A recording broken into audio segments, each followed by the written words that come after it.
پاکستاني طالبانو په روژه کې د پسرلنیو عملیاتو د پیلېدو خبر ورکړ.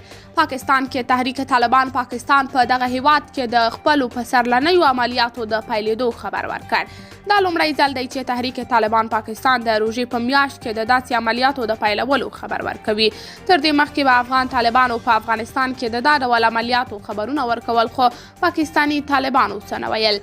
د پاکستاني طالبانو ویان محمد خراساني په یوې اعلامیه کې ویل چې دا عملیات به د روژې په لومړۍ ورځ پیلېږي چې د پاکستان امنیتي ځواکونه او د هغو همکاران به پکې په نښه کیږي. د فرانسې خبري اژانس پرون چهارشنبه د مارچ پر 10 چې د وري له 10 نیټې سره برابره وه، د طالبانو د ویان د اعلامیې په حواله لیکلي دي. په دغو عملیاتو کې استشهادي عملیات، تهاجمي بریدونه، د ماینونو عملیات، د بریدونو د مخنیوي عملیات، هدفي بریدونه، د لایزر او نښه ویشتونکي بریدونه شامل دي. ښایي سږکال روژه یا د شنبې په ورځ وي او یا هم د یکشنبې په ورځ. د پسرلنیو عملیاتو پیلول د پاکستاني طالبانو یو نادر عمل بلل کیږي. تر دغه اعلان مخکې د پاکستان پوځ وویل چې د اورپکو په یو برید کې 6 سرتیري وژل شوي دي. برید د افغانستان سرحد ته نږدې شوی و.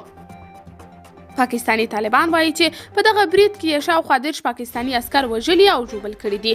د پاکستان طالبانو له افغانستان څخه د بهرنیو ځواکونو له وتلو وروسته د پاکستان حکومت ته وویل چې هغوی ته اجازه ورکړي چې خپلو سیمو ته ستانه شي او غرض به ورسره نه لري.